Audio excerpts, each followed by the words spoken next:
حبيبا بارئ النسام مولاي يا صل وسلم دائما أبدا على حبيبك خير الخلق كلهم فمبلغ العلم فيه أنه بشر وأنه خير خلق الله كلهم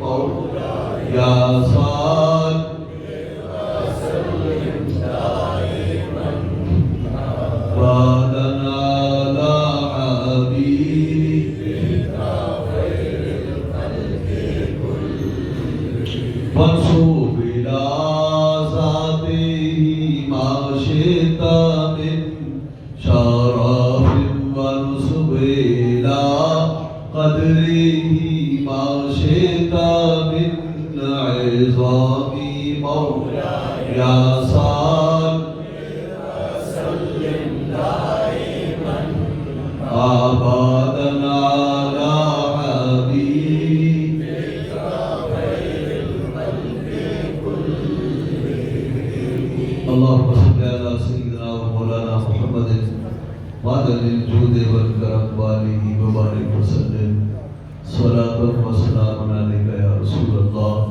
يا نبي الله يا حبيب الله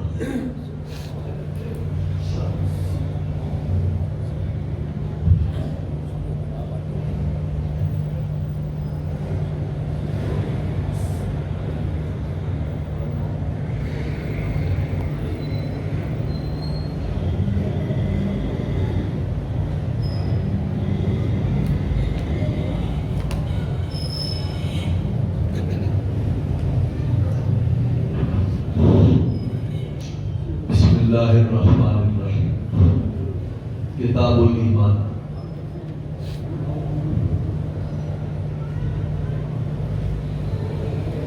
المسلم من سلم المسلمون من لسانه ويده حدثنا آدم بن أبي أياس قال حدثنا شعبة عن عبد الله بن أبي الصبر وإسماعيل عن الشعبي عن عبد الله بن عمرو عن النبي صلى الله عليه وسلم قال المسلم من سلم المسلمون من لسانه ويده والمهاجر من هاجر ما نهى الله عنه وقال النبي صلى الله عليه وسلم عن انس بن مالك قال النبي صلى الله عليه وسلم قال لا يؤمن احدكم حتى يحب لاخيه ما يحب لنفسه صدق رسول الله صلى الله عليه وسلم حضرات گرامی پر بخاری شریف کا درس الحمدللہ شیخ بوکی نے 1 سال کے قریب غالباً اسے وقت ہو گیا ہے. پھر جامع مسجد کوثر میں مستقل اس کا آغاز ہوا. اللہ رب العزت اپنے فضل سے اس سلسلے کو جاری رکھے, درس بیان کرنے کے اور درس سننے کے, اور اللہ جماعت کو توفیق عطا فرمائے اس پروگرام کو جاری و ساری رکھے.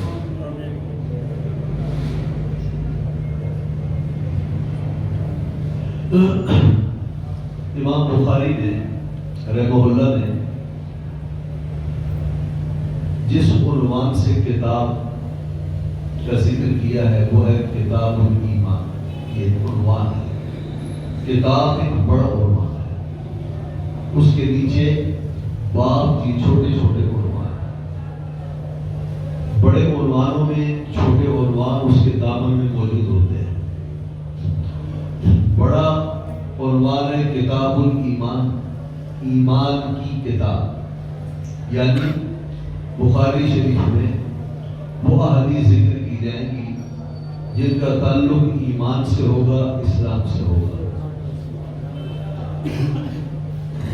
اس ضمن میں بہت سے اور مسائل بھی ہوں گے. اصل میں علماء، طلباء، مصنفین، اہل تحقیق، وہ تو یہاں پر بہت ہی کچھ کہہ سکتے ہیں اور کہتے رہتے ہیں، چونکہ اصل مخاطبت آپ اللہ سے ہے۔ اس لیے میں چاہوں گا وہ باتیں ضروری نوعیت کی جائے جو آپ کے مناسب حال ہے۔ ایمان وہ دولت ہے جس جیسی کوئی دولت نہیں۔ جتنے اعمال ہیں، نماز، روزہ، زکوٰۃ، حج، ان کی بنیاد ایمان ہے۔ ایمان ہے تو عمل مقبول ہے، ایمان نہیں ہے تو ساری زندگی سجدے میں سر رگڑتا رہے، ایک تھیلے کا پیسے کا اسے فائدہ نہیں ہوگا۔ اس لیے کہ ایمان ہر عمل کی شرط ہے۔ اب آگے جتنی کتابیں آئیں گی، طہارت ہے، نماز ہے، زکوٰۃ ہے، حج ہے، یہ تمام کی تمام بعد میں ہے، ایمان پہلے۔ اس لیے عبادات کا تذکرہ بعد میں ہوا، اعمال کا تذکرہ بعد میں ہو رہا ہے، ایمان کا پہلے، کیونکہ ایمان سب سے پہلے۔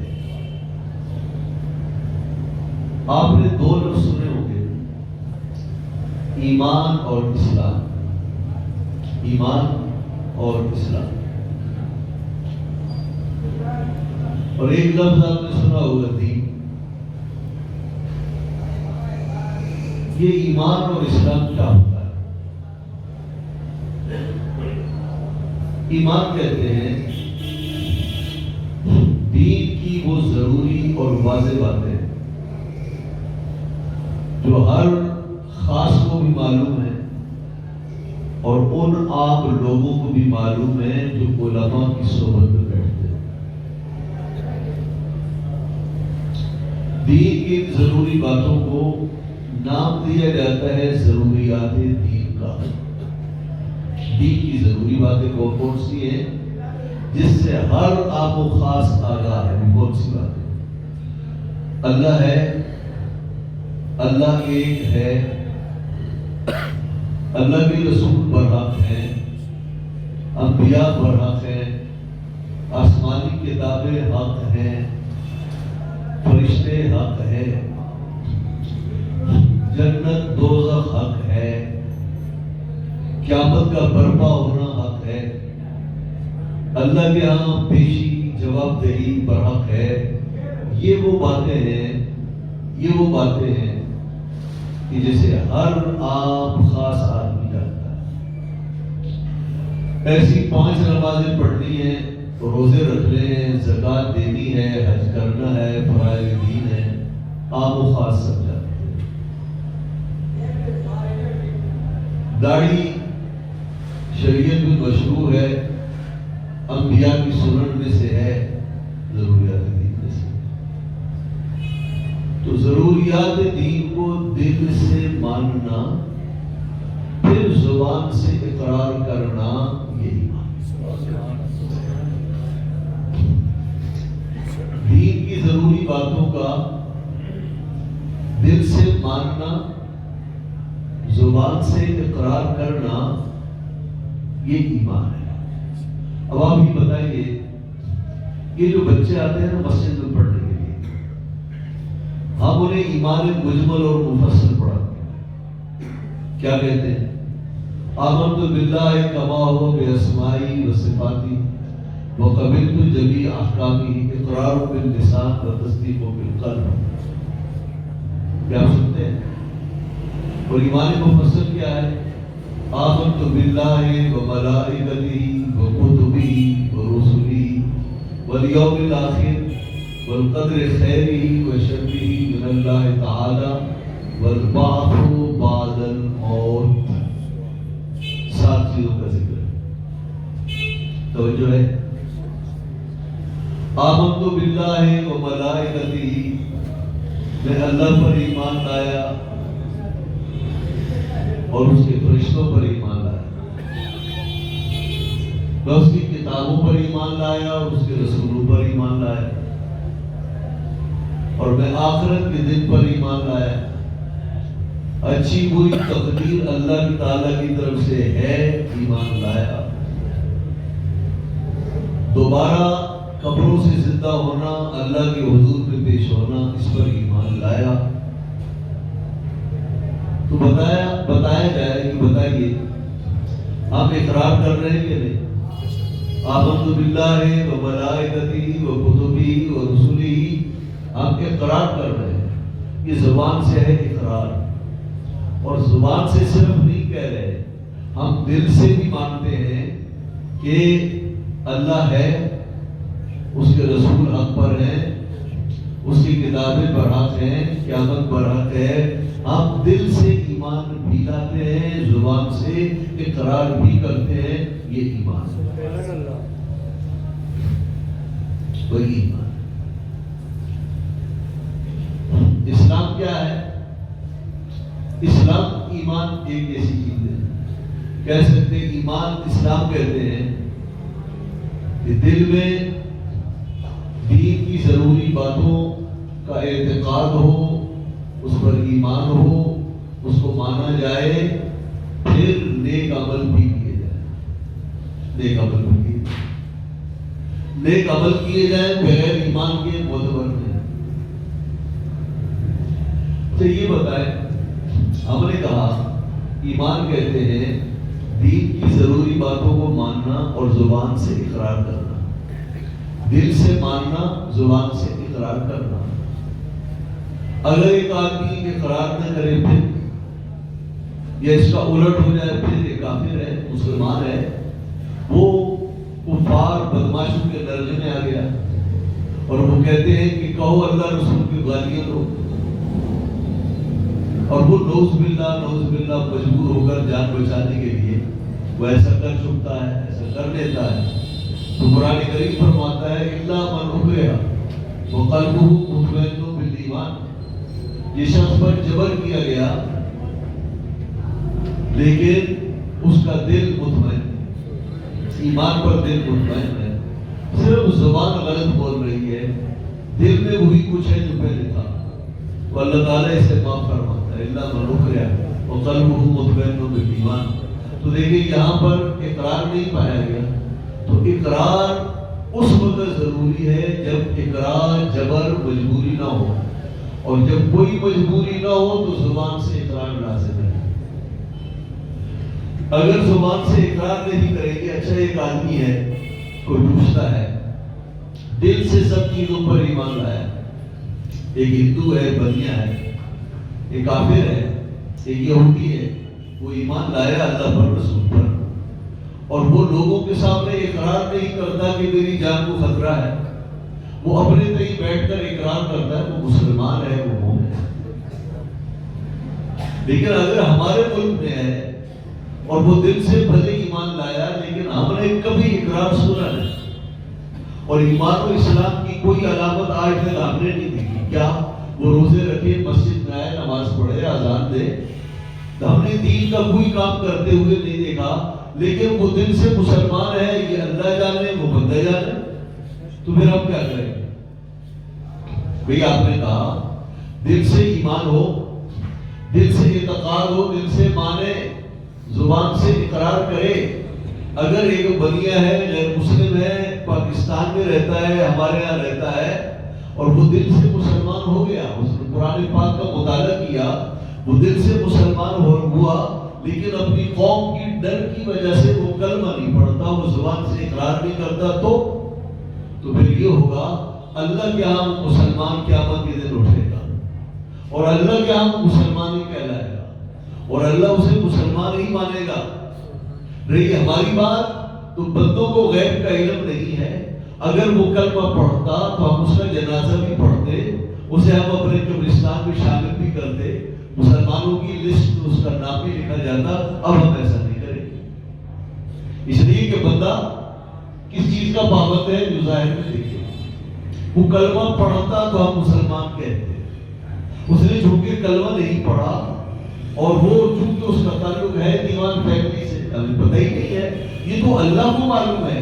تو وہ اللہ کے ہاں مسلمان ہے، مومن ہے، لیکن ہم اسے مومن تب کہیں گے جب ہم کلمہ سنیں گے. اور کلمہ نہیں سنیں گے تو ہم اس کے ساتھ مسلمانوں کا سا برتاؤ نہیں کریں گے. مسلمانوں کا برتاؤ کرنے کے لیے زبان سے اقرار ضروری ہے. برحال یہ بنیادی اور ابتدائی باتیں تھی. ایمان کے بارے میں اتنا کافی ہے. اب ایمان کے ثمرات ہیں. جب آدمی ایمان لاتا ہے تو ایمان کے ثمرات ہیں. ایمان کے کیا ثمرات ہیں؟ نبی پاک صلی اللہ علیہ وسلم نے فرمایا الایمان بضع و ستون شعبہ. اسلام کے ایمان کے 60 سے زیادہ شعبے ہیں اور 60 سے زیادہ اس کی شاخیں ہیں. ان میں سے ایک شعبہ ایمان کا حیا ہے. اس کا کیا مطلب ہے؟ ایمان کی کوئی خصلت ہے. جب آدمی اسلام لاتا ہے، ایمان لاتا ہے، تو پھر اللہ اسے کئی خصلتوں سے نوازتا ہے. فرمایا ایمان کی خصلتیں کئی ہیں. امام بخاری کے کئی صفحوں تک ایمان کے شعبے اور ایمان کی خصلتیں بیان کریں گے اور ایمان والوں کی اچھی عادتیں بیان کریں گے تاکہ اہل ایمان سنیں وہ عادت میں کچھ کمزوری ہے تو اپنی عادتوں کو درست کر لیں. اس خصلت میں کوئی کمی ہے تو اس کا بھی کوئی دور کرے. تو ان میں سے ایک خصلت میں نے حدیث تلاوت کر دی. عبداللہ ابن عمرو نبی پاک صلی اللہ تعالیٰ علیہ وسلم سے راوی ہے کہ ہمارے آقا ہمارے مولا حضور پرنور سید عالم محمد الرسول اللہ صلی اللہ تعالیٰ علیہ وسلم نے ارشاد فرمایا المسلمون من سلم المسلمون باللسانه بيده والمهاجر من هجر ما نهى الله عنه كما قال رسول الله صلی اللہ علیہ وسلم. حضور پرنور سید عالم صلی اللہ تعالیٰ علیہ وسلم نے ارشاد فرمایا مسلمان وہ ہے جس سے اہل اسلام جس کی زبان سے اور ہاتھ سے محفوظ رہے. تو جو ہے بھائی مسلمان کسی کہتے ہیں؟ المسلمون من سلم المسلمون من لسانه بیدہ. مسلم وہ ہے اور مسلمان وہ ہے کہ جس کے ہاتھ سے جس کی زبان سے مسلمان محفوظ رہے. جس کے ہاتھ سے بھی مسلمان محفوظ ہو اور اس کی زبان محفوظ. اور مہاجر اسے کہتے ہیں جو صرف وطن سے ہجرت نہ کرے وہ گناہوں سے بھی ہجرت کرے. اب ذرا ان الفاظ پر غور کیجیے. ہم مومن بھی ہیں، ہم مسلم بھی ہیں. اور وسماکم المسلمین، مسلم تمہارا نام مسلمین رکھا ہے، مسلمان رکھا ہے، مسلم رکھا ہے. ہر لفظ کا ایک لفظی معنی ہوتا ہے اور ایک اس کا عرفی اصطلاحی معنی ہوتا ہے. عالم اس کا لفظی معنی جاننے والا، اس کا عرفی معنی دین کو جاننے والا.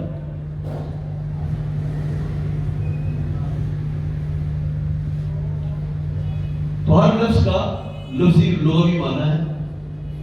مسلم، ہاں میں مسلم، اور مسلم بنا ہے سلم سے یا سلم سے، جس کے معنی ہے حفاظت، سلامتی. حضور نبی پاک صلی اللہ علیہ وسلم فرماتے ہیں گویا کہ اے مسلم ذرا اس لفظ کی تو لاج رکھ. یہ ٹھیک ہے تو دل میں ضروریات دین پر تیرا اعتقاد ہے، تو نمازیں پڑھتا ہے، روزے رکھتا ہے، زکوٰۃ دیتا ہے، حج کرتا ہے، لیکن جو مسلم ہوتا ہے، جو مومن ہوتا ہے، ایمان و اسلام کی خصلتیں بھی تو ہیں یا نہیں، اور خصلتوں کو اپنا لے.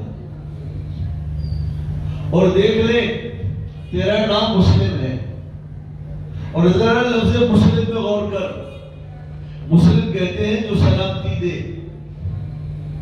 تو مسلمان مسلم کہنے کا صحیح معنوں میں حقدار تب ہوگا کہ جب اس کے ہاتھوں سے زبان سے سلامتی ہوگی. اس کے ہاتھ سے زبان سے آپ کی عزت محفوظ ہوگی. وہ زبان سے آپ کو بدنام نہ کرے، آپ کے خلاف بکواسیں نہ کرے، گالیاں نہ دے، اور ہاتھ سے کسی کو تکلیف نہ پہنچائے. یہ ہے مسلم. تو مسلم کا ویسے اصطلاحی معنی کیا ہے، عرف شرع میں کیا ہے؟ عرف شرع میں اسلام یہ ہے کہ ضروریات دین کو مانتے ہوئے اسلام کے جو احکام ہیں انہیں اپنائے. یہ مسلم ہے. لیکن لفظی معنی کیا ہے؟ ہر اصطلاحی عرفی معنی میں لفظ کا دخل ہوتا ہے، اس کے بغیر اس کی معنویت ختم ہو جاتی ہے. تو مسلم سے معنی ہے سلامتی دینے والا. تو مسلمان کون ہوگا کہلانے کا مستحق؟ اور کامل مسلمان کون ہوگا؟ جس کے ہاتھوں سے، زبان سے اگلوں کو سلامتی پہنچے، زبان سے بھی پہنچے اور ہاتھوں سے بھی پہنچے. میں اس کی تشریح سے پہلے یہ بتاؤں، اس حدیث کے راوی ہیں حضرت عبداللہ ابن عمرو ابن عاص. کون ہے؟ عبداللہ ابن عمرو ابن عاص. بھائی توجہ ہے. ایک ہے عبداللہ ابن عمر اور ایک ہے عبداللہ ابن عمر. ایک عمر ہے، ایک عمر ہے. یہ عربی زبان میں اور عربی پڑھنے والے طلباء کو، علماء کو معلوم ہے کہ ایک عمر ہے، ایک عمر ہے. عرب میں عمر بھی نام ہوتے تھے، عمر بھی نام ہوتا تھا. اب ہمارے دور میں عمر کوئی نام نہیں، عمر نام ہے. ایک لڑکے کا نام میں نے عمر سنا، ایک لڑکے کا نام میں نے عمر سنا، تو میں نے کہا مجھے لکھ کر دکھاؤ عمر. سائنس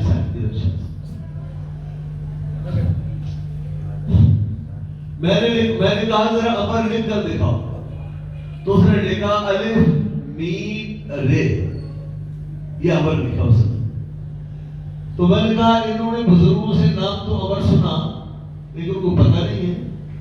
عمر بھی عین کے ساتھ ہے اور عمر بھی عین کے ساتھ ہے، دونوں عین کے ساتھ ہے. دونوں میں عین میم رے ہے. عمر میں بھی عین میم رے ہے اور عمر میں بھی عین میم رے ہے.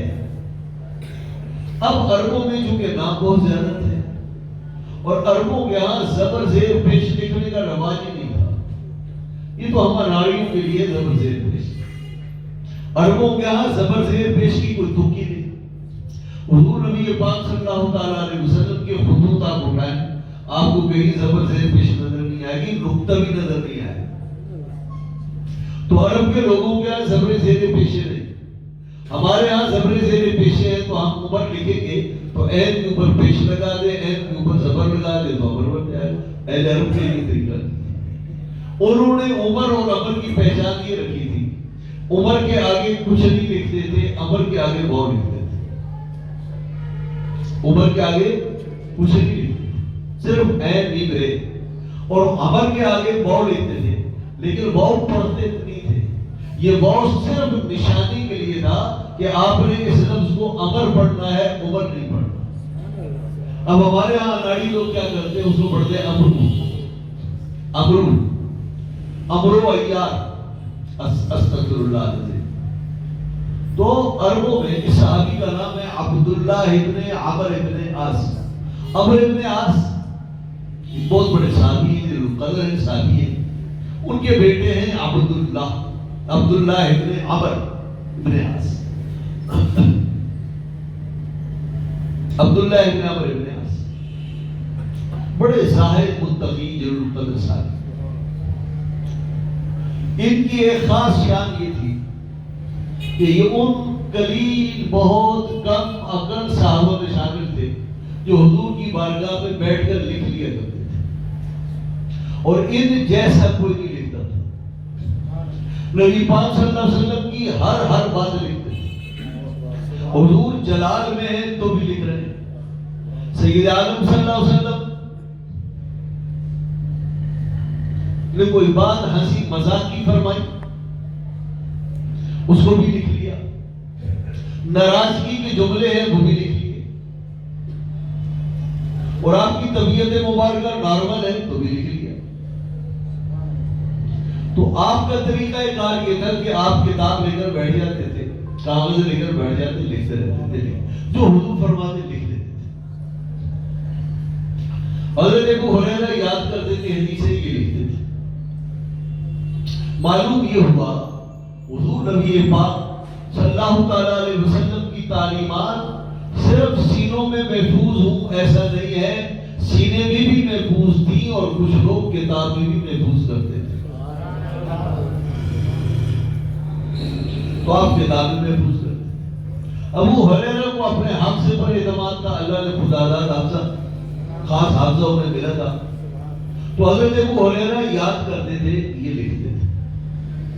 فرماتے ایک بار مجھ سے بعض قریش نے کہا تم نبی پاک صلی اللہ علیہ وسلم کی ہر بات لکھتے تھے.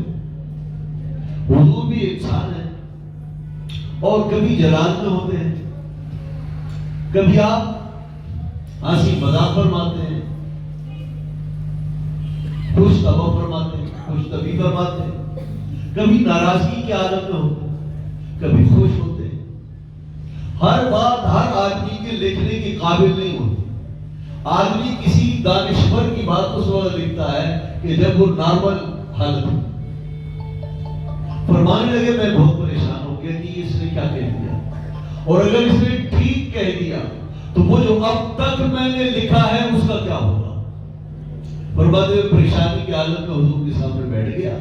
نبی پاک صلی اللہ علیہ وسلم نے وجہ پوچھی تو عرض کیا یا رسول اللہ ایک پریشانی ہے جو میرے دامنگیر ہے. اس سے بعض قریش نے کہا تم ہر بات لکھتے ہو، انسان کی ہر بات تو لکھنے کی نہیں ہوتی. تو نبی پاک صلی اللہ علیہ وسلم نے کیا فرمایا؟ آپ نے فرمایا اس ذات پاک کی قسم جس کے قبضہ قدرت میں میری جان ہے، زبان مبارک کی طرف اشارہ کیا، لا یخرج منہ الا حق، اکتب لکھا کرو خدا کی قسم میری زبان سے حق کے سوا کچھ نہیں نکلتا، حق کے سوا کچھ نہیں نکلتا. میں جلال میں ہوں تو بھی میری زبان حق سے تجاوز نہیں کرتی. میں خوش طبعی میں ہوں تو میری زبان سے گرا ہوا پھر بھی کوئی جملہ نہیں نکلتا. میں ناراضگی کی حالت میں ہوں تو تب بھی میں حق کی حدود کو نہیں پھیلاتا. اللہ نے اس زبان سے حق کے سوا کچھ جاری نہیں فرمایا، اس لیے میں جس حال میں ہوں اس حال میں تم لکھ دیا کرو. یا ابن عاص، اگر آپ اجازت دیں تو عبادت سن. حدیث میں آیا کہ صاحب نے حضور کی خوش نبی حق سے تجاوز نہیں فرمایا. ایک صاحب آئے اس کے یا رسول اللہ مجھے اونٹ چاہیے، میں سفر پہ تھا اور میرا اونٹ بیمار ہو گیا، مر گیا، مجھے اونٹ چاہیے. اونٹ پہ نبی پاک صلی اللہ علیہ وسلم خوش نبی کے موڈ میں تھے. تو آپ نے ارشاد فرمایا اونٹ کا بچہ لے لو، اونٹ کا بچہ لے لو، بھائی اسے اونٹ کا بچہ دے دو. اور یا رسول اللہ میں اونٹ کے بچے کا کیا کروں گا، میں نے صبر کرنا ہے، اونٹ عطا فرمائے. آپ نے فرمایا بھی دیکھو لینا ہے تو اونٹ کا بچہ دو، ایسے اونٹ کا بچہ دے دو. جب وہ نہیں سمجھا تو نبی پاک صلی اللہ علیہ وسلم نے فرمایا اسے اونٹ دے دو، اور ہر اونٹ کا بچہ ہی تو ہوتا ہے. تو بتائیے حق بات فرمائیے، حق سے کوئی بات تجاوز ہوئی؟ بتائیے آپ میں سے ہر بندہ انسان کا بچہ ہے یا نہیں؟ اور ہر اونٹ کس کا بچہ ہے؟ اونٹی کا بچہ ہے. اس کی توجہ چھوٹے کی طرف گئی، توڑے کی طرف گئی، جبکہ نبی پاک صلی اللہ علیہ وسلم اونٹی کا فرمان. ایک عورت نے عرض کیا یا رسول اللہ دعا فرمائیے میں جنت میں جاؤں.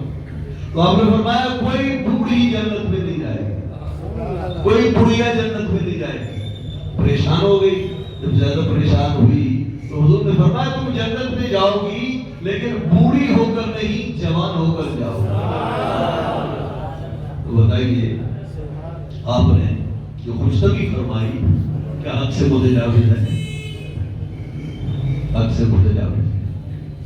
آپ نے جلال کے جملے ارشاد فرمائے بالکل حق کے مطابق ارشاد. تو یہ امر ابن عاص یہ فرماتے ہیں حضور نبی پاک صلی اللہ علیہ وسلم نے فرمایا مسلم وہ کہ جس کی زبان سے، جس کے ہاتھ سے اگلوں کی عزت محفوظ ہو، سلام گندی ہو اور کسی کی عزت محفوظ نہ ہو وہ مسلم کہلانے کا مستحق ہے۔ جس کے ہاتھ اور کتاب سے اور لکھت سے مسلمانوں کی عزتیں محفوظ نہ ہوں، نبی پاک صلی اللہ تعالیٰ علیہ وسلم کی یہ بھی بلاغت اور اعجاز دیکھیے کہ آپ نے فرمایا زبان سے، ہاتھ سے۔ ہم سمجھتے ہیں ہاتھ سے یہ ہاتھ مارنا، کسی کو تھپڑ مارنا، ہاتھ سے سرزد ہونے والا ہر ہوگا کہ جس سے کسی کی عزت محفوظ نہ ہو اور کسی کو ضرر پہنچے، ہاتھ سے مارا جائے ناحق تو بھی ضرر پہنچا، آپ نے نقصان پہنچایا، آپ نے اسے ڈنڈا مارا تو بھی نقصان پہنچایا بلا وجہ۔ اور اگر آپ نے زبان سے، اگر آپ نے ہاتھ سے نہ کچھ مارا ہے، نہ تھپڑ مارا ہے، نہ ڈنڈا مارا ہے، آپ نے قلم سے لکھا اور ایسی بدبو پھیلائی، بکواسے کی، اس کا دل ٹوٹ گیا مسلمان کا، تو یہ بھی ہاتھ کا ضرر ہے۔ تو فرمایا کہ مسلمان وہ ہے کہ جس کی زبان سے اور جس کے ہاتھ سے مسلمان سالم رہے، محفوظ رہے۔ مسلمان کیوں محفوظ رہے؟ کافر ذکر مسلمان کا ہے، لیکن یہ قید اعتراضی نہیں، کوئی بھی انسان ہو اس کے ہاتھوں سے محفوظ ہو۔ اور یہ چونکہ خطاب مسلمانوں کا ہے اور مسلمان جہاں رہتے ہیں اس کے اڑوس پڑوس میں، اور انسان کا واسطہ، مسلمان کا واسطہ مسلمان ہی سے ہوتا ہے، اس لیے آپ نے مسلمان کا تذکرہ فرمایا، ورنہ مسلمان کے احکام میں کافر بھی شامل ہے، خصوصاً ہمارے ملک کا رہنے والا جو ذمہ ہے، اس ملک میں رہنے والا جو ہمارے قانون کو مانتا ہو، ہماری شہریت جس کے پاس ہو، وہ تمام کے تمام لوگ اسی حکم میں شامل ہیں۔ تو مسلمان وہ ہے کہ جس کی زبان سے اور جس کے ہاتھ سے اگلے لوگ محفوظ ہوں۔ اس کلام کی ذرا بلاغت دیکھیے، آپ نے فرمایا المسلم من سلم المسلمون من لسانہ و یدہ، زبان سے بھی محفوظ ہوں اور ہاتھ سے بھی محفوظ ہوں۔ دو باتوں کا ذکر فرمایا، ہاتھ سے محفوظ ہوں، زبان سے محفوظ ہوں، تو مسلمان ہے۔ اچھا، ہاتھ سے بھی کچھ نہیں کہتا، زبان سے بھی کچھ نہیں کہتا اور آنکھوں سے گندے اشارے کرتا ہے، پھر اس کی زبان بند ہے، گنگا ہے اور اس کے دونوں ہاتھ کٹے ہوئے ہیں، تو پھر وہ ٹکرے مارتا ہے اور لاتے مارتا ہے۔ وہ نبی پاک صلی اللہ تعالیٰ علیہ وسلم نے جو گفتگو کی، وہ گفتگو وہ ہے جو عام طور پر کوئی بھی سمجھانے والا، حکمت والا، دانا آدمی کسی کو سمجھاتا ہے، حضور سمجھا رہے ہیں۔ حضور یہ فرما رہے ہیں مسلمان وہ ہے کہ جس سے کسی کو نقصان نہ پہنچے، اور چونکہ نقصان بے ہاتھ اور زبان سے پہنچتا ہے، اس لیے آپ نے ہاتھ اور زبان کا تذکرہ فرمایا۔ ورنہ مقصد یہ ہے کہ مسلمان وہ ہے کہ جس سے کسی کو اذیت نہ پہنچے، نقصان نہ پہنچے، تکلیف نہ پہنچے، وہ تکلیف آنکھ سے ہو، وہ ہاتھ سے ہو، وہ سر سے ہو، کسی قسم کی تکلیف نہ پہنچے، وہ کامل مسلم ہے اور مسلمان کہلانے کا مستحق ہے۔ پھر ان دو باتوں کا ذکر کیوں کیا؟ اس لیے کہ دنیا میں عموماً جو فساد بچتا ہے وہ ان دو چیزوں سے ہوتا ہے، یا فساد زبان سے ہوتا ہے یا ہاتھ سے ہوتا ہے۔ اس بات کی پر بھی ذرا نظر رکھیے گا، حضور صلی اللہ علیہ وسلم نے پہلے کس کا ذکر فرمایا؟ توجہ ہے، کس کا ذکر فرمایا؟ من سلم المسلمون من ویدہ، مسلمان وہ ہے کہ جس سے اگلا شخص محفوظ ہو، اس کی زبان سے اور اس کے ہاتھ سے۔ زبان کا ذکر پہلے ہے اور ہاتھ کا ذکر بعد میں ہے۔ ایسا کیوں ہے؟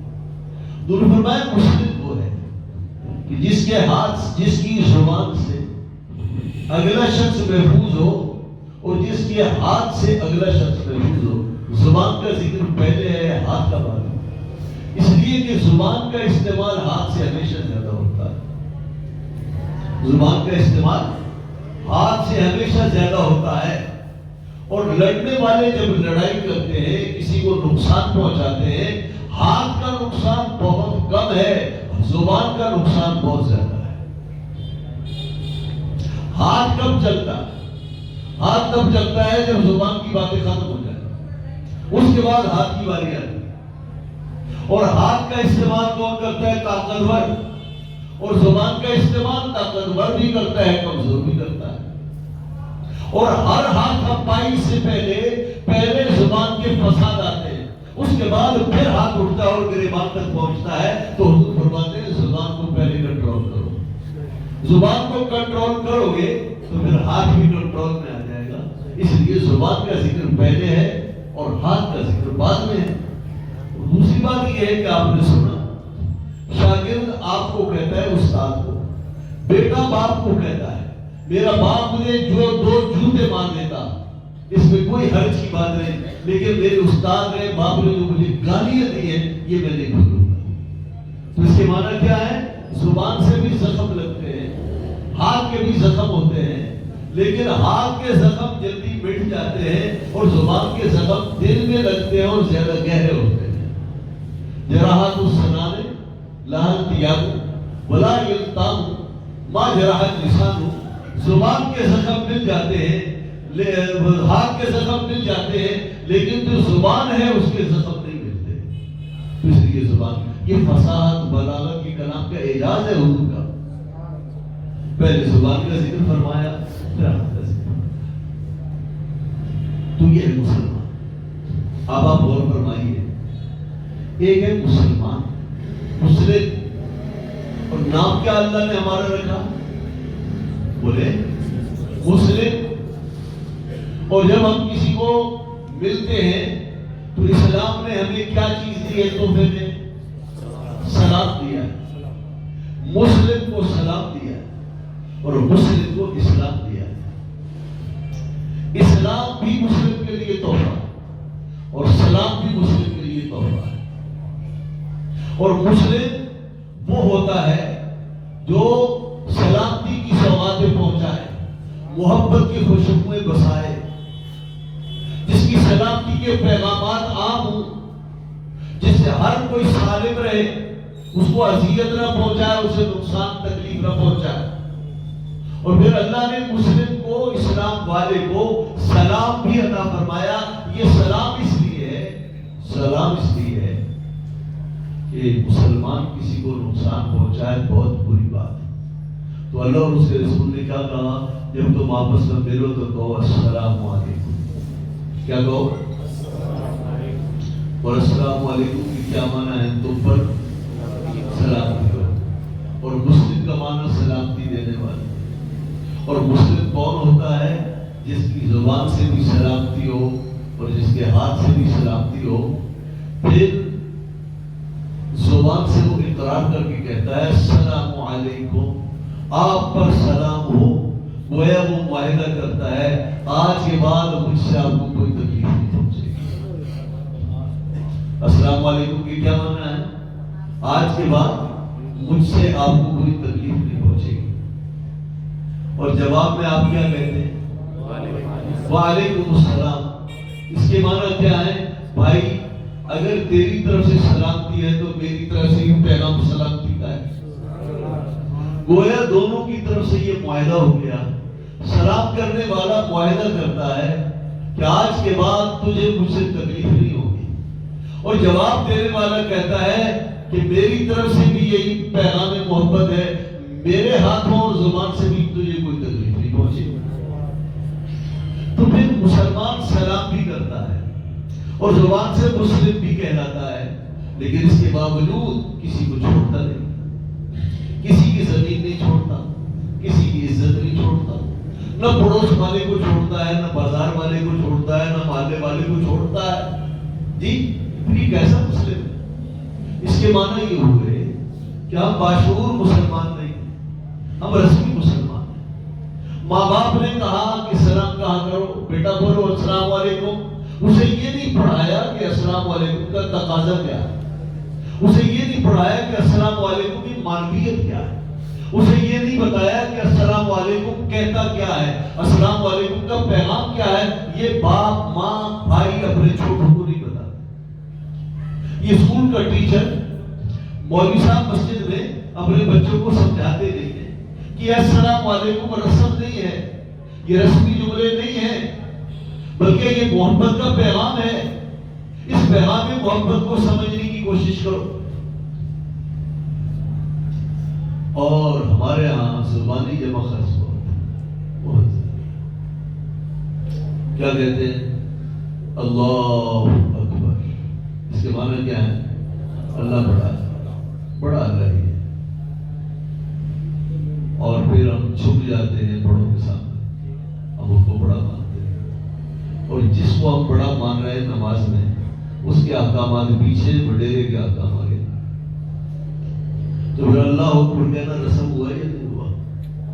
اگر رسم نہ ہوتا اور یہ باشعور مسلمان ہوتا اور اللہ اکبر پر آج تک کبھی توجہ دی ہوتی تو وہ کہتا کیوں؟ سب سے بڑا تو میرا رب ہے، تو اس کا حکم سب پر چلتا ہے، اس کے حکم پر کسی کا حکم نہیں چل سکتا. مسلمان کہتا ہے اللہ اکبر. سلامتی اسلام کو اتنی عزیز ہے، مسلمان کی جان مال عزت کی حفاظت اتنی عزیز ہے کہ مسجد میں آئے تو کیا کہا؟ السلام علیکم. بازار میں ملے تو السلام علیکم. اور جب نماز پڑھے تو اللہ اکبر، اور ختم کرے تو السلام علیکم ورحمۃ اللہ، السلام علیکم ورحمۃ اللہ. خط لکھے تو لکھے السلام علیکم، پڑھے تو کہے وعلیکم السلام. ٹیلی فون ہو تو کہے السلام علیکم، اور سننے والا کہے وعلیکم السلام. تو یہ بتائیے اسلام نے تو ہمیں ہر جگہ یہ باتیں یاد دلائی ہیں کہ صحیح معنوں میں بڑوں مسلمان میرے ان الفاظ پر کرو توجہ. لیکن ہم توجہ نہیں دیتے اور صرف رسمی طور پر ہم صرف خانہ پوری کرتے ہیں اور کہتے ہیں السلام علیکم. تو بتائیے یہ نفاق ہے یا نہیں؟ زبان پر کچھ ہے، دل میں کچھ ہے. زبان پر ایک سلامتی ہے اور ادھر سے جانے کے بعد پھر اسی کی جڑیں کاٹتے ہیں. تو بتائیے منافقت ہے یہ؟ اللہ مسلمان کو اس نفاق سے بچائے.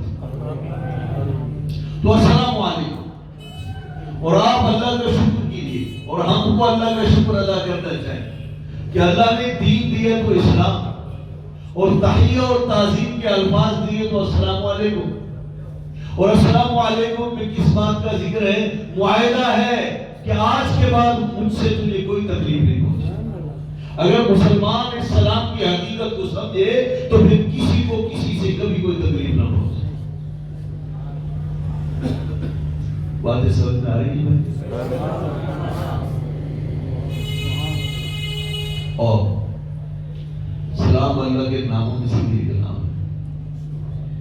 سلام اللہ کے ناموں میں سے ایک نام ہے. تو مسلمان کو اللہ نے وہ تحیہ کی جملے عطا فرمایا، تحیہ کا وہ جملہ عطا فرمایا کہ جس میں سلامتی کا پیغام بھی ہے اور اپنی گفتگو کا آغاز نام خدا سے.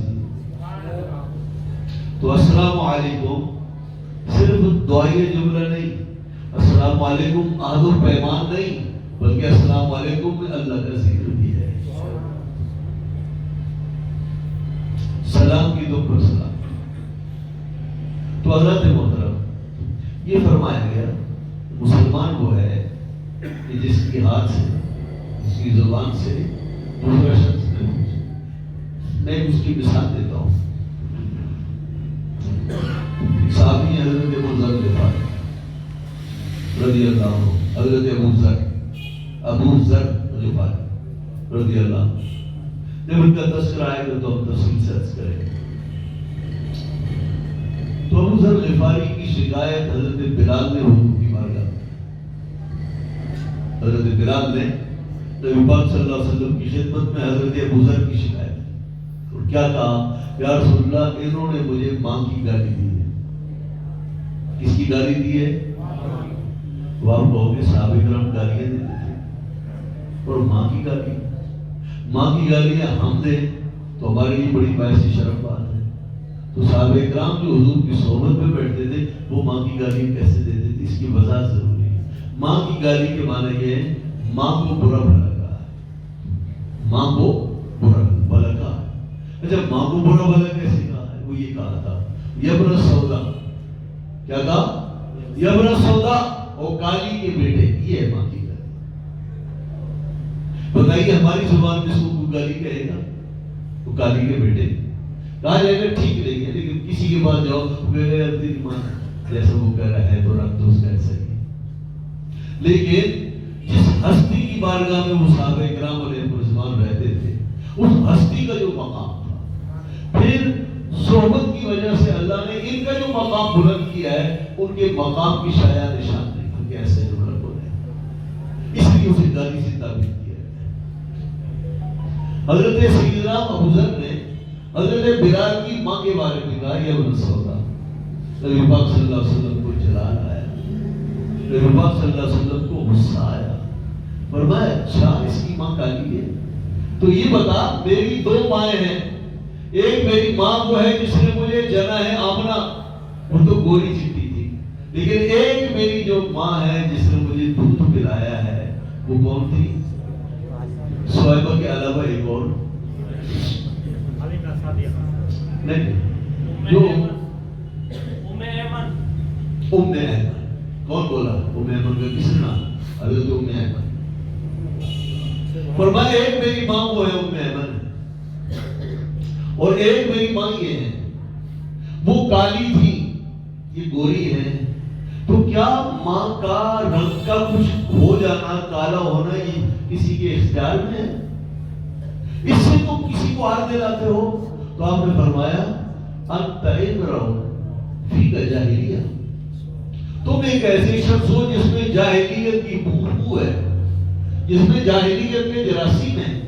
یہ نبی پاک صلی اللہ علیہ وسلم نے ان سے فرمایا ابو ذر سے کہ جو کسی کی ماں کی آر دلائے تمہیں جاہلیت ہے، اس لیے کہ یہ آر دلانا جاہلیت کے دور میں تھا. اسلام آیا ہے تو اسلام عزت لے کر آیا اور عزتوں کی حفاظت لے کر آیا. تو حضرت ابو ذر نے جب نبی پاک کی یہ جملے سنے تو آپ نے عرض کیا یا رسول اللہ میں آپ کا صحابی ہوں، بوڑھا ہوں، عمر رسیدہ ہوں، مجھ میں اب بھی جاہلیت ہے. تو انہوں نے اپنی سزا تجویز کی، وہ زمین پر انہوں نے اپنی گال رکھ دی، اپنی گال زمین پہ رکھ دی اور کہنے لگے میں اپنی گال نہیں اٹھاؤں گا جب تک کہ میری اس گال پر بلال اپنا پاؤں نہیں رکھے، اس لیے کہ یہ جراثیم اسی صورت میں نکلے گے. میرے نبی نے فرمایا کہ مجھ میں جاہلیت ہے تو جاہلیت کی بو اسی عمل سے نکلے گی، میں سر نہیں اٹھاؤں گا.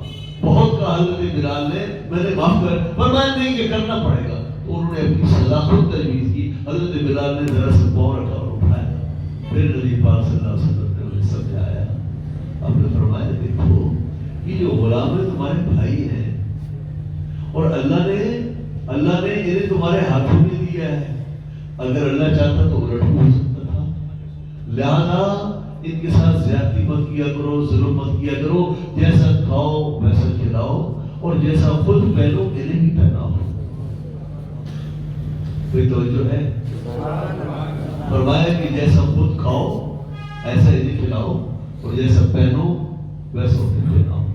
بڑی عجیب بات یہ ہوئی کہ حضرت بلال کو، حضرت ابو ذر کو رمضان میں کسی نے دیکھا کہ ایک سوٹ مالک نے پہنا ہوا ہے ابو ذر نے اور دوسرا سوٹ غلام نے پہنا ہوا ہے اور سوٹ ایک جیسے، اور مالک اور آقا ایک پیالے میں کھانا کھا رہے ہیں. تو کسی نے کہا کہ آج تک مالکوں کا غلاموں کے ساتھ یہ کبھی سلوک ہی نہیں ہوا ہے. انہیں کہتے ہیں الگ پورے میں بیٹھنا اور کسی چیز میں کھانا دے دیا، روٹی پر رکھ دیا، سالن پر کھانا شروع کر دیا. آپ عزت سے بٹھا کر اپنے برابر میں ایک پیالے میں آپ اس کو کھلا رہے ہیں، عزت دے رہے ہیں. بولا دوسری لفظوں میں یوں کہنا چاہیے سر پہ چڑھایا ہوا آپ نے اس کو. اور کیا کہا؟ جیسا لباس آپ کا ویسا لباس ہوگا. اچھا لباس کیسا تھا؟ حضرت ابو ذر کو کسی نے جوڑا پیش کیا تھا. جوڑا کیا ہوتا ہے؟ جوڑا وہ ہوتا ہے کہ اسے پہنا جائے تو وہ اچھا لگتا ہے اور ایک پہنو ایک اتارو تو اچھا نہیں.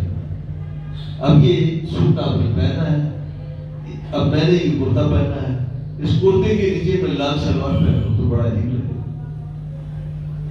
میں نیلی شلوار پہنوں عجیب لگے گا، کالی شلوار پہنوں عجیب لگے گا. سوٹ میں نے خراب کر دیا. تو آپ کی خدمت میں سوٹ پیش کیے. فرض کیجیے اس سوٹ کا رنگ سفید یا اس کا رنگ پیلا ہے، تو آپ نے کیا کیا کہ ایک چادر غلام کو دے دی، ایک خود. اور مثلاً اس کا بنایا جاتا ہے، اور جو شال ہے اوپر وہ غلام کی اور رنگ کی ہے، کی اور رنگ کی ہے. اس نے کہا یہ سوٹ ٹوٹ گیا ہے اور آپ دونوں کا لباس ایک جیسا ہے، یہ کیا معاملہ ہے؟ تو آپ نے فرمایا بیٹھ، میرے نبی نے مجھ سے فرمایا تھا کہ ان غلاموں کے ساتھ اچھا سلوک کرو، جیسا پہنو انہیں پہناؤ اور جیسا خود کھاؤ انہیں کھلاؤ. اس لیے تو دیکھ رہا ہے یہ میرے ساتھ کھا رہا ہے اور جیسا لباس میرا ہے ویسا لباس. یہ انسانیت کا اکرام ہے اور یہ میرے نبی پاک صلی اللہ تعالیٰ علیہ وسلم کا درس انسانیت ہے صحابہ کرام کو، اپنی امت کو. اور یہ طریقے تبلیغ ہے اور طریقے دعوت ہے اور پیمائش کا یہ طریقہ ہے. تو یہ فرمایا مسلم وہ ہے کہ جس کے ہاتھ سے اور جس کی زبان سے دوسرے سلامتی پائیں، امن پائیں، محفوظ رہیں، انہیں نقصان اور تکلیف نہ پہنچائے گا. ہمارے یہاں ایک اصطلاح ہے مہاجر کی. مہاجر ہجرت بڑی فضیلت کی بات ہے. ہجرت بہت اعلیٰ چیز ہے، اس پر بڑا ثواب ہے. نبی پاک صلی اللہ علیہ وسلم نے مکے والوں کو جب مکہ فتح نہیں ہوا تھا ہجرت کا حکم کیا تھا، اور سوائے صحفاء کے لوگ مدینہ طیبہ ہجرت کر کے آئے. اور ہجرت اور لوگوں پر فرض تھا، اور ہجرت ایک مشکل کام ہے. مشکل کام ہجرت کا ہوتا ہے وطن کو چھوڑنا. جس شخص نے وطن کو چھوڑا، بتائیے وہ ملکیتوں سے اس نے ہاتھ اٹھایا ہے؟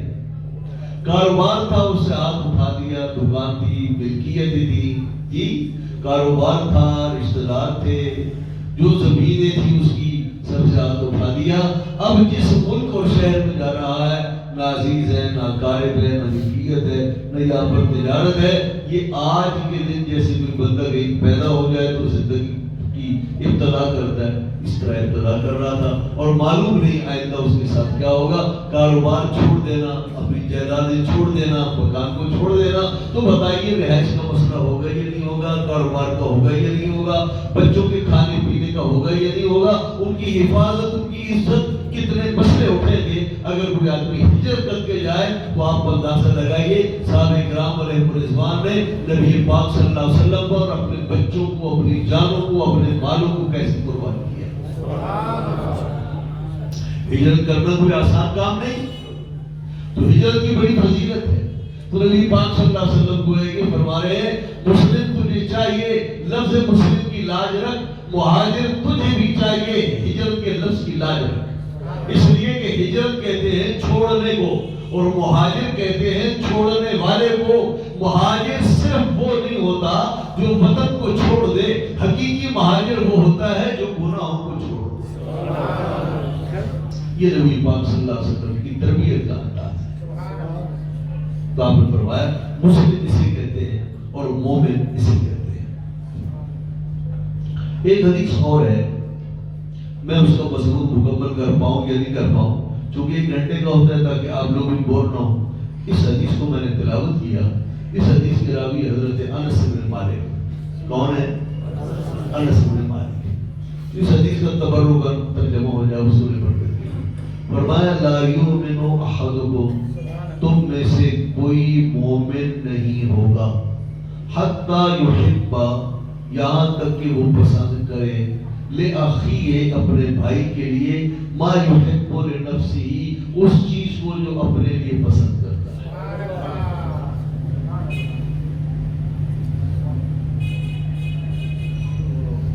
تو لا یؤمن احدکم، تو پہلے بتایا مسلم کسی کا، اب بتایا مومن کسی کا. تو فرمایا مومن وہ ہے جو اپنی ذات کے لیے پسند کرے، اپنے بھائیوں کے لیے وہ پسند کرے. اور یہ صحابی کون ہے؟ حضرت انس بن مالک. جانتے ہیں انس بن مالک کون؟ اپنے انس بن مالک، ان کا سارے کا سارا گھرانہ حضور نبی پاک صلی اللہ علیہ وسلم کے آستانے کے یہ غلام، حضور کے سچے محب. حضرت انس بن مالک، ان کے والد مالک اور ان کی ماں کا نام ام سلیم ہے. اور ام سلیم نے حضرت انس کی والد کے وصال کے بعد انہوں نے حضرت ابو طلحہ سے نکاح کیا. تو حضرت ابو طلحہ ہی وہ آپ کے والد ہو گئے اور آپ کے سوتیلے والد ہو گئے. اور والدہ کون ہے؟ ام سلیم. اور خود نام کیا ہے؟ انس ابن مالک. بہت سے لوگ پڑھتے ہیں انس ابن مالک. انس محمد انس نام. انس نون پر زبر ہے. انس حضرت انس ابن مالک رضی اللہ عنہ 10 سال کے تھے. ان کی والدہ مائدہ ام سلیم حضور نبی پاک صلی اللہ علیہ وسلم کی خدمت میں لے کر گئے اور عرض کہ یا رسول اللہ یہ انس ہے میرا بیٹا ہے اور یہ میں چاہتی ہوں کہ آپ کی خدمت میں رہے. حضور کے گھر کے کام باہر کے کام کرے. تو حضرت انس بن مالک کو یہ اعزاز حاصل ہے کہ انہیں دنیا کہتی ہے خادم رسول اللہ. حضور نبی پاک صلی اللہ علیہ وسلم کا خادم، شہنشاہ عالم اور سرور دو جہاں، کائنات کے والی اور کائنات کے مالک محمد رسول اللہ صلی اللہ علیہ وسلم کی خدمت اور ان کے خادم کا اعزاز بادشاہوں سے بڑا اعزاز ہے. ایسی کروڑوں بادشاہیوں پر قربان ہو جائے. تو حضرت انس بن مالک 10 سال کے تھے. ان کی ماں نبی پاک صلی اللہ علیہ وسلم کی خدمت میں لے کر آئی. اور کب لے کر آئی؟ حضور مدینے میں آئے ادھر سے ماں لے کر آئے. ایسے اپنی خدمت میں قبول کی. حضرت انس بن مالک نے 10 سال جب تک نبی پاک صلی اللہ علیہ وسلم حیات ظاہری کے ساتھ مدینے طیبہ میں رہے، حضرت انس بن مالک برابر حضور کی خدمت میں. انس بن مالک کہتے ہیں میں نے اپنے نبی جیسا نہیں دیکھا، نہ حسن و جمال ان جیسا دیکھا، نہ اخلاق ان جیسے دیکھا، نہ ان جیسی بندہ نوازی دیکھی، نہ ان جیسے اخلاق کریمانہ دیکھے. لم ارى مثله لا قبله ولا بعده. میں نے نبی پاک جیسے کسی کو نہیں دیکھا، نہ حضور سے پہلے کسی کو دیکھا، نہ حضور کے بعد کسی کو دیکھا. فرمایا بسا اوقات میں بچہ ہونے کی وجہ سے بعض کاموں میں سستی کرتا اور میں دیر سے آتا، آنے جلدی چاہیے. نبی پاک صلی اللہ علیہ وسلم نے میری ان باتوں پر، حرکتوں پر نبی پاک صلی اللہ علیہ وسلم نے نہ مجھے ملامت کی، نہ کبھی ڈانٹا. مارنے کی نوبت تو بات کی ہے. حضرت انس کی والدہ ہے حضور کی خدمت میں، یا رسول اللہ انس صاحب کا غلام ہے، اس کے لیے دعا فرمائیے. یا رسول اللہ اس کے لیے دعا. میرے آقا نے دعا دی. آپ نے دعا میں اللہ پاک سے عرض کیا اے مالک انس کی عمر میں، اس کی اولاد میں اور اس کے مال میں برکت عطا فرما. کیا دعا دی؟ اے اللہ انس کی عمر میں، مال میں، اولاد میں برکت عطا فرما. حضور کی بات کیا تھی؟ پتھر پر لگی تھی، اس لیے کہ زبان سے حق کے سوا کچھ نہیں نکلتا. تو جو باتیں کہیں وہ 100% پوری. 3 باتیں عرض کی اللہ کی بارگاہ میں. اے اللہ انس کی عمر کو بڑھا، اس کی انس کی عمر کو بڑھا، اس کے مال کو بڑھا، اس کی اولاد کو بڑھا. انس بن مالک کی عمر 100 سال سے زیادہ ہو گئی. تو عمر کے بارے میں دعا قبول ہوئی ہے نہیں، اور اولادیں کتنی تھی.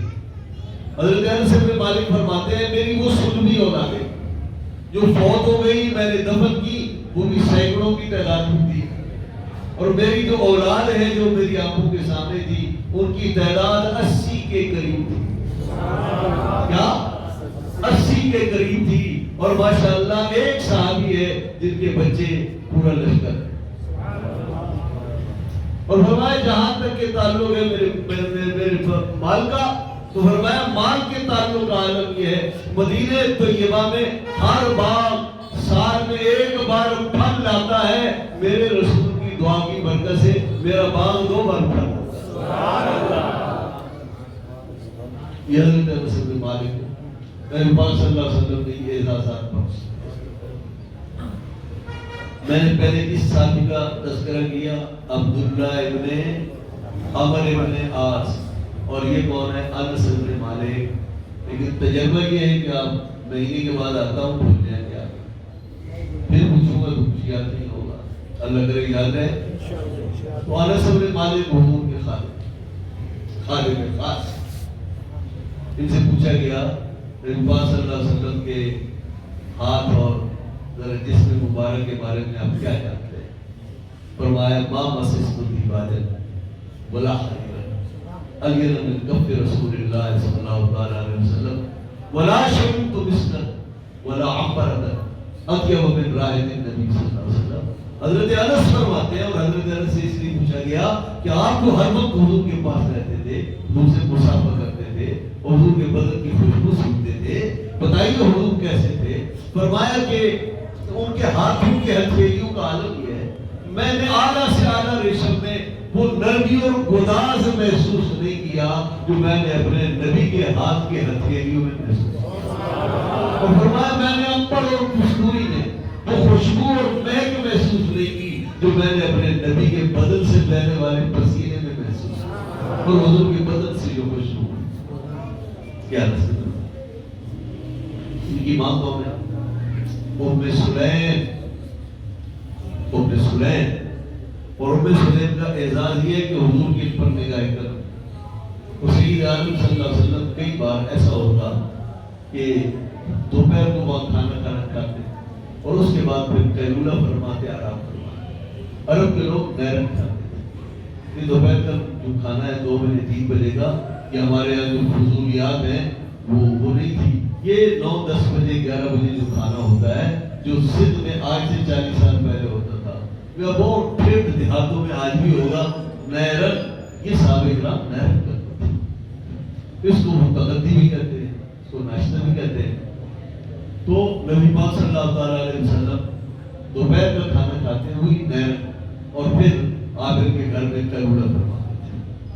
اور کئی بار ایسا ہوتا کہ جب گرمیاں ہوتی اور سید عالم صلی اللہ علیہ وسلم کو پسینہ بہت آتا تھا، تو جب آپ گدے پر سو جاتے تھے تو بدن مبارک سے پسینہ بہت بہتا تھا، تو حضرت ام سلیم نے دیکھا کہ حضور کے بستر پر پسینہ ہی پسینہ، تو انہیں ایک بات سنی، انہوں نے شیشی لی اور اس شیشی میں پسینہ بھرنا شروع کر دیا۔ نبی پاک صلی اللہ علیہ وسلم کی آنکھ کھلی، فرمایا کیا کر رہی ہیں آپ؟ عرض کیا رسول اللہ یہ حضور کا پسینہ ہے، اس سے 2 کام کروں گی، دوسری خوشبوؤں میں اس کے چند قطرے ڈال کر دنیا کی خوشبوؤں میں اور زیادہ مہک پیدا کروں گی، اور یا رسول اللہ کوئی بیمار ہوگا نا، اس کے ماتھے پر، اس کے پیٹ پر میں اسے بلوں گی نا، درد دور ہو جائے۔ بتائیے صحابہ کرام علیہ رضوان، حضرت ام سلیم کو حضور نے بتایا تھا تو پوچھا کیوں؟ حضور نے بتایا کہ ایسا کیا کرو، معلوم ہے عشق اور محبت اپنا راستہ خود بناتا ہے۔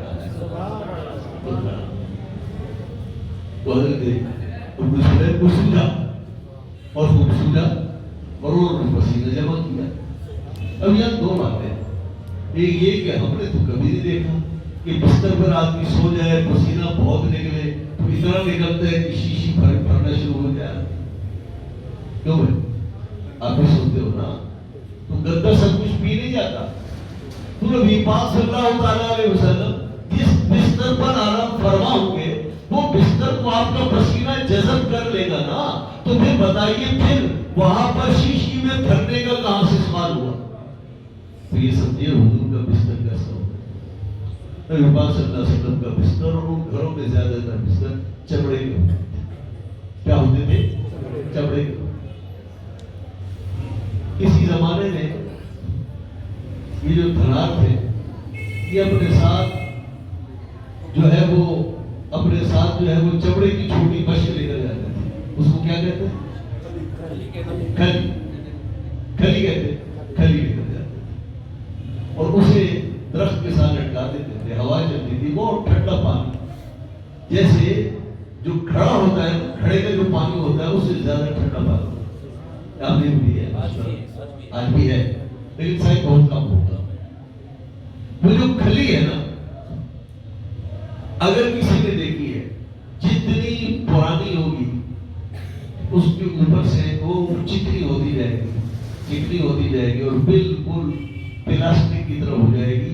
مسامات، سوراخ، دردیں سب ختم ہو جاتی، ختم ہو جاتی، بالکل ایسے ہو جاتی، پلین ہو جاتی. تو یہ جو چمڑا ہے یہ ایک وقت تک اس میں جاذبیت ہوتی ہے اور وقت گزرنے کے ساتھ ساتھ اس کی جذب، اس کی جو مسامات ہیں یہ ختم ہونے کے بعد یہ بالکل اس طرح شیشے کی طرح پلین ہو جاتا ہے. تو نبی پاک صلی اللہ تعالیٰ علیہ وسلم جس بستر پر آرام فرماتے تھے وہ جو تھا وہ چمڑے کا بستر تھا جس کے اندر کھجوروں کی چھال بھری ہوئی ہوتی تھی. نبی پاک صلی اللہ تعالیٰ علیہ وسلم جب اور آپ آرام فرماتے تھے تو آدمی آپ دیکھ لیں چمڑے کا کبھی آپ کو ملے یہ گدے دیکھ لیں، آدمی سوتا ہے لیٹتا ہے تو سروٹیں بن جاتی ہیں، خانے بن جاتے ہیں، لہریں سی بن جاتی ہیں، نہریں بن جاتی ہیں. تو وہ ان درزوں میں اور ان لکیروں میں اور ان وہ جو ہے اس کے اندر جو چیزیں پڑتی ہیں، سلوٹیں پڑتی ہیں، ان سلوٹوں میں آپ کا پسینہ جمع ہو جاتا تھا اور چونکہ جذب ختم ہو جاتا تھا پرانا ہونے کی وجہ سے اس لیے اس کا بھرنا بہت آسان تھا. یوں حضرت ام سلیم نے آپ کے پسینے کو شیشے میں بھرا. دوسرا سوال یہ پیدا ہوتا ہے کہ غیر محرم کے ہاں کسی کا جانا تو صحیح نہیں ہے. تو بات سنیے، حضرت ام سلیم حضور کے لیے محرم تھی، غیر محرم نہیں تھی. یہ نبی پاک صلی اللہ علیہ وسلم کی رضائی خالہ تھی. انہوں نے نبی پاک صلی اللہ تعالیٰ علیہ وسلم کی والدہ مائدہ حضرت سیدہ آمنہ رضی اللہ عنہ کے ساتھ دودھ پیا تھا. تو یہ حضور کی رضائی خالہ ہے. اور جو ایسے نسب کے رشتے، حرمت کے رشتے ہیں، دودھ کے رشتے بھی حرمت کے رشتے ہیں. جیسے جس ماں نے جنا وہ ماں ہے، جس ماں نے دودھ پلایا وہ بھی حرمت بھی اس کی جیسی ہے. جیسے سگی خالہ خالہ ہے تو رضائی خالہ بھی خالہ ہے. یوں حضرت ام سلمہ کو اور حضرت انس کے خاندان کو یہ اعزاز حاصل تھا کہ انہیں نبی پاک صلی اللہ علیہ وسلم سے رشتہ داری تھی. تو یہ خاندان ہے حضرت انس بن مالک کا اور حضرت ام سلیم کا. چونکہ وقت 1 گھنٹے سے اوپر ہو گیا ہے تو ہمیں چاہیے وقت کی پابندی کریں جو مضمون رہ گئے. جی اور خاص بات ہے آج بخاری نہیں کہ ابھی سب گھنٹہ کیا ہے، گھنٹہ کریں گے تو ہوگے کہ کم کر دیا. چلے میں اس کا مختصر اس کا خلاصہ کرتا ہوں اور اس کے بعد پھر اس کی تفصیل اگلے درس پر انشاءاللہ درس کروں. حضور نبی پاک صلی اللہ علیہ وسلم نے فرمایا، انس بن مالک فرماتے ہیں کہ ہمارے آقا کریم صلی اللہ علیہ وسلم نے ارشاد فرمایا لا یؤمن احدکم حتی یحب لأخیہ ما یحب لنفسہ. تم میں سے کوئی شخص اس وقت تک مومن نہیں ہوگا جب تک کہ اپنے لیے جو چیز پسند کرتا ہے اپنے بھائی کے لیے پسند نہ کرے. تو مومن کون ہے؟ مسلم کون ہے؟ کہ جس سے دوسروں کو تکلیف نہ پہنچے. اور مومن کون ہے؟ کہ جس کے دل میں اپنے لیے جو جذبات ہیں اپنے بھائی کے لیے وہی جذبات. بتائیے اس سے بڑی جانب کی تعریف کر سکتے اور اس سے بہتر کوئی الفاظ نہیں کہ جس میں انسانی اقدار اور انسانوں کی قدر اور عزت، ان کا اعزاز و اکرام، اس کے لیے اس سے بہتر کوئی جملہ دنیا میں بول ہی نہیں سکتا. آپ نے فرمایا مسلمان مومن وہ ہے جو اپنے لیے پسند کرے اپنے بھائی کے لیے پسند کرے. بہت بڑی بات ہے ساتھ، بہت بڑی بات ہے. مومن وہ ہے جو بھائی کے لیے وہ پسند کرے جو اپنے لیے پسند. مجھے یہ بتائیے آپ میں سے ہر آدمی عزت پسند کرتا ہے یا نہیں کرتا؟ آپ پسند کرتے ہیں نا کہ آپ کی لوگ عزت کریں. تو پھر دوسروں کے لیے کیا جذبہ ہونا چاہیے؟ ان کی بھی عزت کرنا سیکھیں.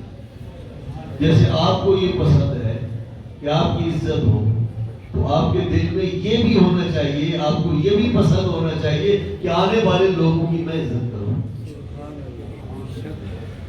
اور بتائیے آپ میں سے مجھ میں سے ہر ایک کا جذبہ ہے یا نہیں؟ میری ماں بیٹی بہن کو میری آنکھ سے کوئی نہ دیکھے، مجھے یہ پسند ہے نا. تو مجھے چاہیے کہ میں اپنے اڑوس پڑوس اور اپنے بھائیوں اور ان کے گھروں کے لیے بھی ایسا ہی پسند کروں. جیسے میں اپنی بہن بیٹی ماں کے لیے پسند کرتا ہوں، بیوی کے لیے پسند کرتا ہوں کہ کوئی میری نظر سے نہ دیکھے، تو مجھے چاہیے میں بھی تو اپنی نظر پر قابو پاؤں، اور میں بھی اپنی میری نظر سے کسی کی ماں بیٹی وغیرہ کو میری نظر سے حضور کی فرمان۔ مجھے یہ بتائیے کیا آپ کو پسند ہے کہ آپ میڈیکل اسٹور پر بیٹھے ہو اور لوگ آپ کے پاس آئیں اور آپ کے پاس دوا لیں اور آپ اس کو 2 نمبر دوا لیں؟ آپ کو یہ اگلے کے لیے پسند ہے کہ آپ کو اپنے لیے پسند ہے؟ نہیں، تو پھر دوسروں کے لیے کیوں پسند؟ جو اپنے لیے پسند کرتے ہو وہ دوسروں کے لیے کیوں نہیں پسند؟ آپ کو 1 نمبر مال کے پیسے دیا اور آپ کو دیا گیا 2 نمبر مال، 2 نمبر مال دیا گیا، آپ کو دھوکہ دیا گیا۔ اب جس نے دھوکہ دیا اسے کہو کہ یہ دھوکہ اگر تجھے ہو تو تجھے پسند ہے، وہ کہے گا نہیں، تو کہا یہ بھی پسند نہیں ہوتا۔ جو اپنے لیے پسند کرو وہ اوروں کے لیے پسند کرو۔ نبی پاک صلی اللہ علیہ وسلم فرماتے ہیں یہ مومن کامل ہے۔ مومن اس کو کہتے ہیں۔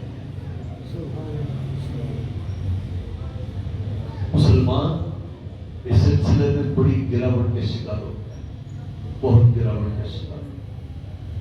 اگر مسلمان ان چیزوں کو دیکھتا تو چیزوں میں ملاوٹ نہ کرتا، دھوکہ نہ دیتا۔ 1 نمبر مال دھوکے سے 2 نمبر مال کو 1 نمبر مال نہ کرتا، دواؤں میں گھپلے نہ کرتا، تجارت میں جھوٹ نہ بولتا، تجارت میں جھوٹی قسمیں نہ کھاتا، کسی کے مکان پر کسی کی ملکیت پر قبضہ نہ کرتا، کسی کو گالی نہ دیتا۔ اس لیے کہ جتنی گراوٹیں ہیں ان تمام گراوٹوں میں یہ کہو، آپ بتاؤ کیا آپ کو پسند ہے کہ آپ کے ساتھ ایسا ہو؟ تو جواب آئے گا مجھے پسند نہیں۔ حضور فرماتے ہیں یہی تو کہا جا رہا ہے دوسروں کے لیے بھی پسند مت ہے، جو اپنے لیے پسند نہیں وہ دوسروں کے لیے پسند ہے۔ چلے میں آپ کو ایک صحابی تھے، تفسیر تو جب آئی ہوا ایک صحابی تھے، وہ گھوڑوں کے بہت شوق رکھتے تھے، گھوڑے پاک، گھوڑوں کا بڑا کاروبار۔ حضرت جریر ابن عبداللہ البجلی گھوڑوں کے بہت بڑے سفر، اس طبق میں اعلیٰ نسل کے گھوڑے۔ اپنے غلام کو بھیجے کہ منڈی میں دیکھ پاؤ، منڈی سمجھتے ہیں پیڑھی، گھوڑوں کی پیڑھی لگتی تھی، اونٹوں کی پیڑھی لگتی تھی، بکریوں کی لگتی تھی، تو گھوڑے کی پیڑھی پر جاؤ تو گھوڑا لے کر آؤ، گھوڑا لے کر آؤ، بڑی اچھی نسل کا گھوڑا، بڑا اعلیٰ گھوڑا۔ تو آپ نے فرمایا یہ گھوڑا کتنے کا؟ تو غلام، آپ کے غلام نے عرض کیا حضور یہ گھوڑا میں نے 400 درہم میں سودا کیا ہے۔ تو مالک صاحب تھا، تو مالک سے پوچھا بتاؤ 400 میں آپ نے سودا کیا؟ تو جو ہے بھائی آپ نے 400 میں سودا کیا؟ اس نے کہا جی میں نے 400 میں سودا کیا۔ فرمایا لیکن تیرا گھوڑا 400 سے زیادہ ہے۔ یہ کون کہہ رہے ہیں؟ حضور کے صحابی کہہ رہے ہیں۔ یہ خرید رہے ہیں تو خریدنے والوں کو کہتے ہیں جتنا غلط چاہوں کاٹوں، اور بیچنے والا کہتا ہے میں بھی جتنا چاہوں کاٹوں۔ اب یہ خریدنے والا دیکھو، دنیا میں ایسا خریدنے والا دکھاؤ۔ فرماتے ہیں تیرا گھوڑا 400 زیادہ کا ہے، 500 دے دوں؟ کوئی کہتا ہے 500 دے دوں؟ اس نے کہا جیسے حضرت کی مرضی۔ فرمایا تمہارا گھوڑا 500 سے کم کریں گے؟ جب پیسے دینے کی باری آئی فرمانے لگے مجھ سے سچ پوچھو تمہارا گھوڑا 500 سے بھی زیادہ کا ہے تو 600 ہو جائے؟ تو اس نے کہا جی مجھے اور کیا چاہیے، آپ دے دیں گے تو لے لوں گا، 600 لے لوں گا۔ آپ نے فرمایا ٹھیک ہے تم 600 میں بھی ڈن کر دیں؟ ان کا کر دیں۔ فرمایا ٹھہرو تمہارا گھوڑا 600 سے زیادہ، 600 سے۔ انہوں نے کہا حضرت کو معلوم ہوگا۔ فرمایا 700 میں ہو جائے سب۔ سیرت کی کتابوں میں آیا، بڑھاتے بڑھاتے 1000 تک لے گئے۔ دنیا میں ایسا سوداگر مجھے بتائیے ایماندار جس نے 400 کی چیز اس کے گھر میں پڑتی ہو وہ 600 پلے سے دے اور گئے کہ نہیں تیری کی 400 بھی نہیں 1000 کی ہے اور 600 پلے سے دے کہ ہمارے یہاں کوئی ہے 6 روپے اوپر دینے کے لیے تیار ہے. تو جب ہو گیا تو غلام نے کہا پھر مجھے کیوں بھیجا تھا, آپ نے 600 اوپر ہی دینے تھے, سودا خود کرتے. آپ نے فرمایا تم یہ کہہ دو کہ 600 میں نے فالتو دے دی ہے, کوئی بات نہیں فالتو دیا ہے یا نہیں, میرے رسول نے مجھ سے فرمایا تھا, اسے عہد لیا تھا, مجھ سے بیعت کی تھی, کیا مسلمان کے لیے تم نے خیر خواہی کرنی ہے, یہ خیر خواہی. پھر فرمایا کہ تو اگر میرا گھوڑا ہوتا تو میں 600 میں 400 میں بیچتا, میں 400 میں نہیں بیچتا, میں تو 1000 میں بیچتا. تو خیر خواہی کا تقاضا یہ ہے, میں خریدی ہوئی تو اس قیمت پر نہ جو قیمت اس کی ہے تو میں نے 1000 میں خریدا. یہ تو کیا بات تھی حضرت جریر کی, جب گھوڑا خریدا اب ذرا بیچنے کا سلیقہ. میں نے ایک بار ہمارا پریشر کوکر ہے تو اس کا جو دستہ ہے نا وہ خراب ہو گیا, لوز ہو گیا, ٹوٹ چل گیا. تو وہ میں نے بازار میں اس کو مرمت کے لیے بھیجا. تو اس نے کہا دستہ جو ہے نیا وہ کتنے کا آتا ہے, میں لگا دیں. اس نئے دستے کے پیسے دے دیے اور اس کے بعد میں نے اسے کہا کہ ٹھیک ہے آپ کی مہربانی. وہ گھر میں آیا, کچھ دنوں کے بعد پھر وہ نکل گیا. تو میں نے اس سے پوچھا, جو شاگرد تھا, شاگرد بھی تو ایسے ہوتے, میں نے اس سے پوچھا تو نے کیا لگایا, کہ لیکن اسی کو ٹھیک کر کے لگا دیا. مطلب پیسے تو نئے کے لیے, کہاں پیسے نئے کے لیے ہوں گے. میرے ذہن میں نہیں تھا کہ یہ بے ایمانی کرے گا, ورنہ میں کیا تھا پرانا دے دینا نئے لگا دینا. تو بتائیے یعنی 4 پیسے کی خاطر 100 روپے 50 کی خاطر ہم بے ایمانی سے نہیں کرتے, اور ہم یہ کہتے ہیں 50 زیادہ کر رہے ہیں, بھلے بے ایمانی سے ہو جائے, اور یہ معلوم نہیں کہ جو کھلاؤ گے وہ آپ کھلاؤ گے اپنے بچوں, پھر اولاد بھی تو ایسی ہوگی نا.